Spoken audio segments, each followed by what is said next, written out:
Bonjour tout le monde, j'espère que vous allez bien. Bienvenue dans ce 4e épisode du podcast Jason Inspiration avec Christelle et éventuellement avec des invités. Donc, bienvenue dans cet épisode numéro 4. Je commence toujours par vous remercier sincèrement d'avoir été présent et présente lors des 3 derniers épisodes.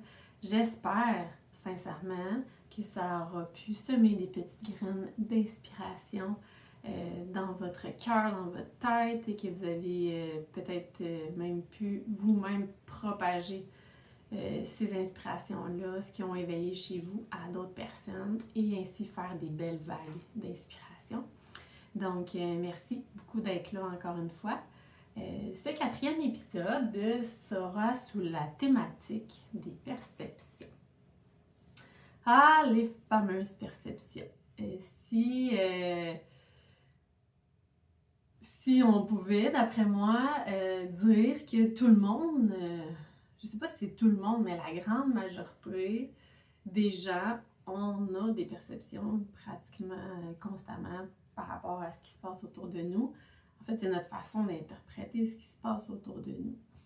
Et pourquoi les perceptions changent d'une personne à l'autre? Parce que ça vient avec tout notre bagage, avec tout ce qu'on est, tout ce qu'on a vécu, tout ce qu'on s'est construit en lien avec notre estime personnelle, notre petite voix intérieure, en lien avec nos mécanismes de défense, de protection, nos liens d'attachement, blablabla. Fait que c'est quand même assez complexe parce que nos perceptions s'appuient sur tout ce qu'on est.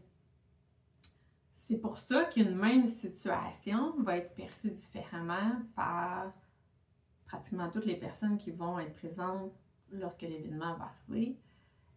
C'est-à-dire qu'on pourrait prendre un événement très anodin d'un groupe de jeunes qui passent dans un parc et qui rit très fort. Ben, une personne pourrait avoir déjà eu un incident comme malheureux ou désolant avec des adolescents pour interpréter que ce sont des jeunes qui arrivent de faire le party, puis que là, ils sont pas respectueux, puis qu'ils pensent pas aux autres autour, tandis que l'autre personne qui pourrait elle-même avoir des ados chez eux pourrait se dire que ben ils sont juste en train d'avoir bien du fun, puis qu'ils pensent pas à l'impact de leurs gestes, mais que leur intention n'est pas négative.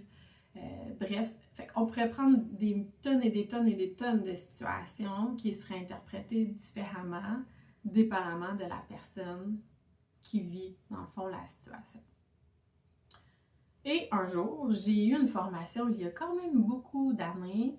Il me semble que c'était par un psychologue. Puis, durant la formation, il parlait justement qu'il intervenait auprès d'adolescentes, jeunes adultes, qui avaient des enjeux principalement au niveau de l'humeur, qu'il y avait des humeurs très intenses dans leur réaction, puis qu'ils travaillaient beaucoup avec ces jeunes-là à valider leur perception.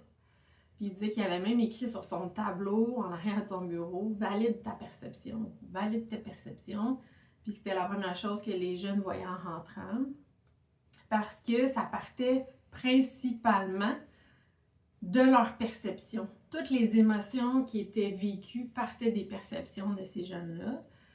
Fait que lui, il les ramenait toujours. As-tu validé ta perception? Valide ta perception. Puis même avec lui, en intervention, on devait dire parfois à la jeune, valide ta perception. Qu'est-ce que tu interprètes en ce moment? Parce que ces jeunes-là partaient souvent avec des interprétations directes de ce que le psychologue disait, faisait, et ça générait des émotions, même dans leur suivi. Puis c'est une petite phrase, le valide ta perception, là. On dirait que c'est super anodin, puis on le dit, puis on se dit, ben oui, c'est facile.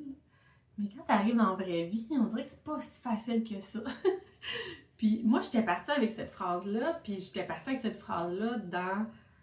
comme intervenante, puis je l'avais amenée avec moi aussi beaucoup dans mes suivis pour amener les jeunes que je côtoyais à aller valider leur perception, puis les accompagner dans décortiquer comment ils pouvaient faire ça, puis décortiquer aussi qu'est-ce qui avait généré cette perception-là, puis après ça, comment ils pouvaient aller chercher l'information si cette perception-là était passée puis elle générait pas d'inconfort qui persistait, on laissait ça comme ça. Mais si la perception générait un inconfort qui persistait ou une émotion ou une réaction qui amenait des conflits dans une relation, bien là, on travaillait à aller valider cette perception-là. Mais comme toute bonne intervenante ou intervenant, on est souvent des cordonniers mal chaussés, fait qu'on est très très bon aussi pour accompagner, guider les autres. Puis quand on arrive dans notre vraie vie à nous, ben des fois ça arrive que le lien se fait pas. On fait pas le lien entre ce qu'on a appris dans notre théorie puis qu'on a appliqué en intervention. Le lien se fait pas automatiquement. Il faut comme le créer, ce lien-là. Puis moi, il s'est fait beaucoup plus tard. En fait, il y a quelques mois, puis je dis pas que je validais pas mes perceptions avant, mais c'est quand même un défi pour moi de faire ça au quotidien. Mais là, il y a quelques mois, je suis tombée sur la conférence de Brené Brown. Donc, c'est comme René, mais avec un B devant, là, fait que ça fait Brené Brown, qui est une femme psychologue. Peut-être que vous la connaissez parce qu'elle a fait quand même beaucoup de conférences, elle a fait des TED Talks, elle a écrit des livres. Sa conférence sur Netflix s'appelle L'appel au courage. Si vous n'avez pas visionné ça, wow, allez-y de ce pas. C'est vraiment, moi en tout cas, ça a beaucoup résonné en moi. Elle parle, c'est ça, de l'importance du courage, puis elle déconstruit et démystifie ce qu'est le courage et fait le lien avec la vulnérabilité, que ces deux concepts-là sont indissociables. On ne peut pas être courageux sans être vulnérable. C'est impossible. Alors que quand on dit que quelqu'un est vulnérable, on voit ça comme une faiblesse. Et quelqu'un qui est courageux, c'est donc bien encouragé. Mais ce qu'elle explique dans sa conférence, c'est qu'après maintes et maintes années d'études et de recherches et de cas cliniques, ils se sont rendus compte qu'on ne peut pas dissocier le courage de la vulnérabilité. Alors, c'est de toute beauté, cette conférence-là. Ses vidéos, elle a des conférences, aussi des petites conférences là, sur les réseaux YouTube et tout ça là, que vous pouvez trouver facilement. Elle est très, très inspirante, cette dame-là. En plus, elle est drôle. C'est vraiment le fun de l'écouter. Donc, Brené Brown, j'écoute sa conférence sur Netflix il y a vraiment plus qu'un an. Je l'ai écoutée 2 fois. La première fois toute seule, ça a résonné, j'ai pleuré, je trouvais ça beau. Puis je l'avais laissé dans ma liste parce que je voulais vraiment l'écouter avec mon copain. Puis quelques mois plus tard, je l'ai finalement réécouté avec lui. Puis ça a encore résonné différemment, pas nécessairement aux mêmes endroits parce que là je l'avais déjà vu, mais il y a plein de choses que j'avais pas nécessairement captées de la première fois que j'ai recapté la deuxième fois. J'ai encore pleuré parce que ça m'émeut ces choses-là, puis ça fait des liens, puis je trouve ça beau.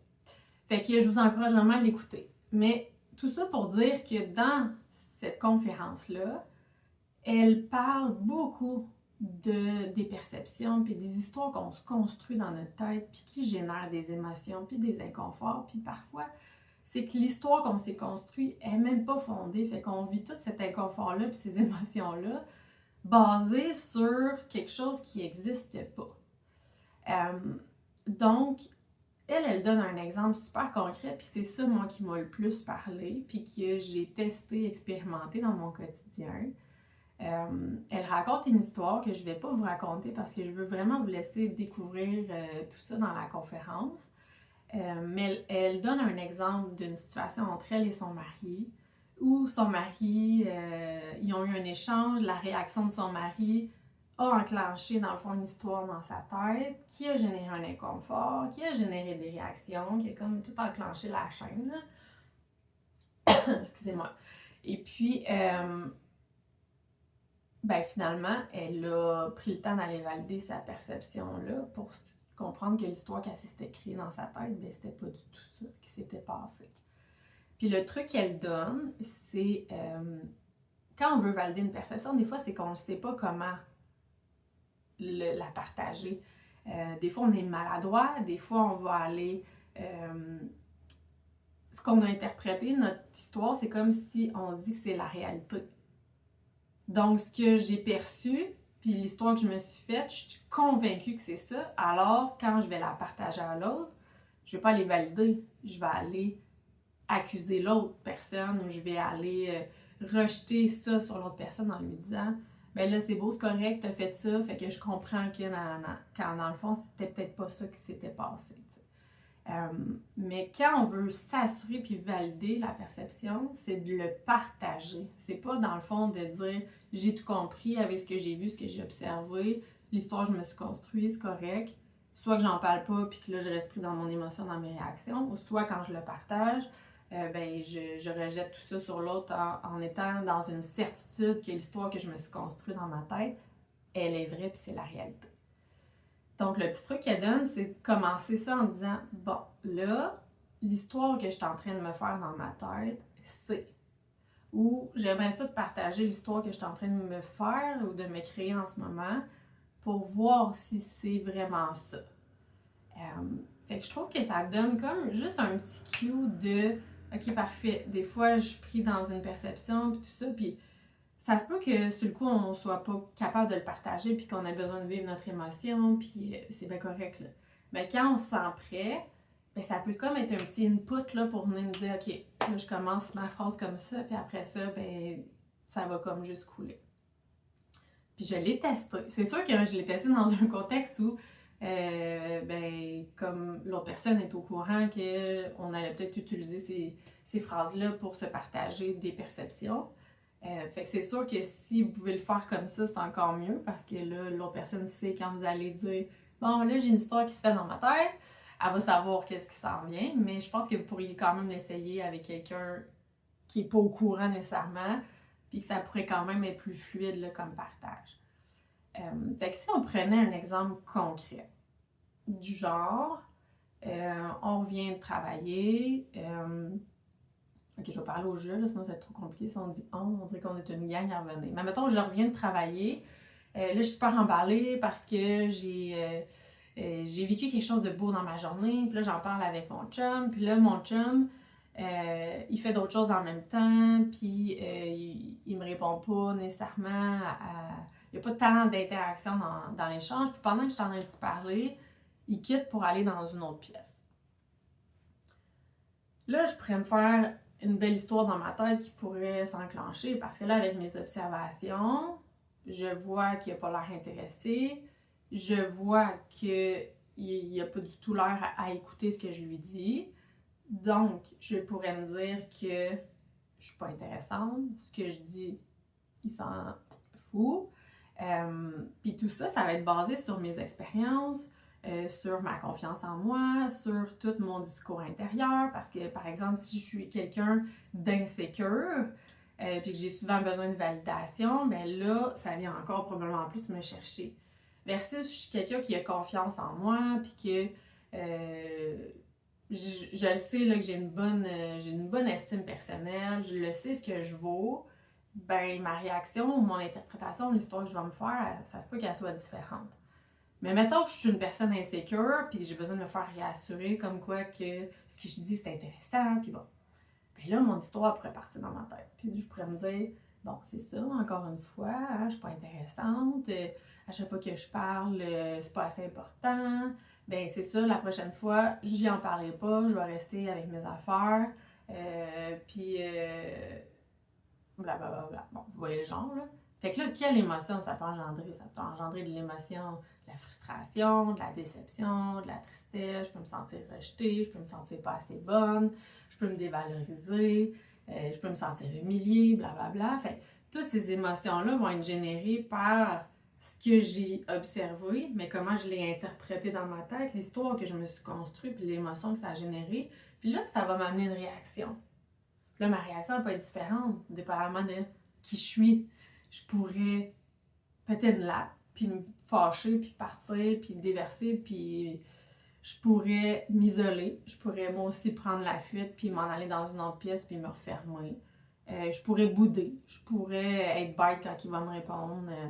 Fait que tout ça est dû à l'histoire que je me suis faite dans ma tête, puis que finalement, j'ai pas partagé. Je suis pas allée valider ma perception.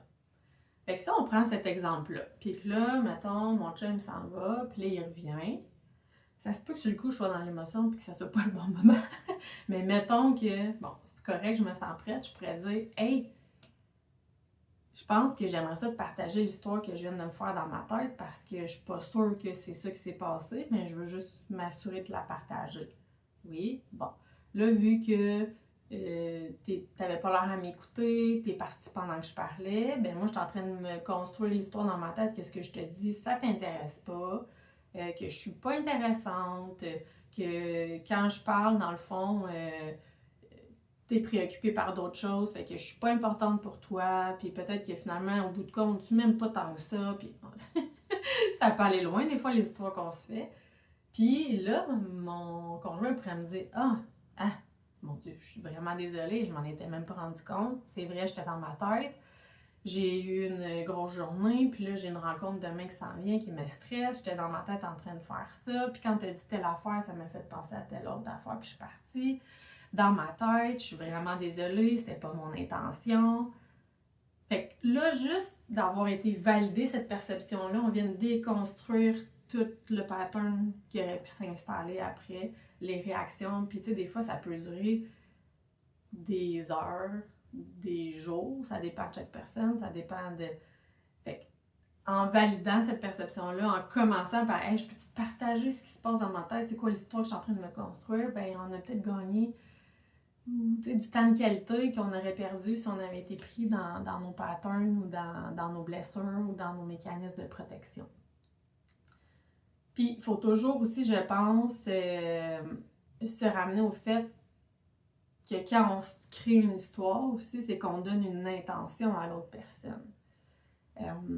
Fait que des fois aussi, quand on est conscient qu'on est en train de se build up une histoire dans notre tête, on peut aussi se demander, OK, avec ce que je connais de cette personne-là, son intention, c'est-tu vraiment de faire ça? Son intention, c'est-tu vraiment de me blesser puis de me faire sentir comme si je valais rien ou que... Non, sûrement pas. T'sais, fait que des fois, quand on se ramène aussi à quelle intention pourrait se cacher derrière la réaction de l'autre personne, ça peut aussi nous ramener à, OK, là, calme-toi avec ton histoire là, rocambolesque, là, c'est peut-être pas aussi intense que ça. Donc voilà, fait que c'est ce que je voulais vous partager aujourd'hui, l'importance de prendre conscience aussi, hein, c'est sûr, fallait que je dise le mot prendre conscience, mais prendre conscience de quand on est en train de se monter une histoire, déjà c'est bon quand on en prend conscience. Puis deuxièmement, ben, quand cette histoire-là qu'on est en train de se monter dans notre tête génère des émotions, un inconfort, puis qu'on sent que ça vient perturber comment on peut interagir avec l'autre personne, ça vient comme un peu noircir notre relation ou qu'on n'est pas bien, on le sent, là, de toute façon, quand l'histoire qu'on se crée, ça fait qu'on se sent pas bien. Bien, je vous invite, quand vous allez être prêt ou prête, à aller partager l'histoire que vous êtes en train de vous monter ou que vous vous êtes monté dans votre tête à la personne avec qui la situation s'est produite. Puis j'ai aucun chiffre, j'ai aucune donnée, aucune analyse, mais d'après moi, il y a une grosse majorité du temps que l'histoire qu'on s'est créée, c'est pas l'histoire qui s'est passée pour vrai. Parce qu'on a juste certaines données, puis ces données-là, on les a analysées avec qui on est. Puis qui on est, ben il peut y avoir des parties de ce qu'on est, qu'on a travaillé, puis qui nous aident, dans le fond, dans l'interprétation de ces situations-là. Si on s'est développé un discours intérieur plus rassurant, qui est plus réaliste, si on est capable de prendre un pas de recul quand on vit des choses, puis de voir tout ça différemment, de voir comment nos propres blessures, nos propres mécanismes peuvent nous amener à réagir ou à interpréter, mais qu'on est capable de prendre un pas de recul puis de voir ça, ben c'est tant mieux, là. Vraiment. Mais c'est pas la majorité des gens qui sont nécessairement habilités ou rendus à ces étapes-là de faire ça. Puis surtout, même, des fois, on est capable de le faire, mais après coup. Fait que quand on est dans l'émotion, mais là, il faut juste vivre notre émotion, puis c'est correct. Mais je vous invite, c'est ça, à aller le partager parce que c'est rare que tout ce qu'on s'est construit, c'est 100% la réalité.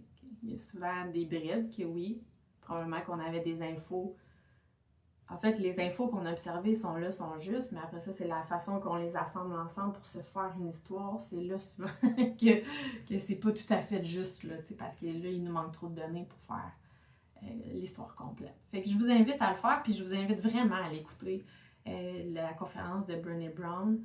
Il y en a, comme je vous disais, il y en a certaines qui sont sur les réseaux, sur YouTube. Puis il y a celle qui est l'appel au courage. En anglais, je pense que c'est The Call of Courage, avec mon super anglais. Sur Netflix, c'est pas très long, je pense que c'est un petit peu plus qu'1 heure, mais c'est bon, c'est bon, c'est bon, puis elle est super intéressante à écouter. Donc voilà pour l'inspiration d'aujourd'hui. Allez valider vos perceptions.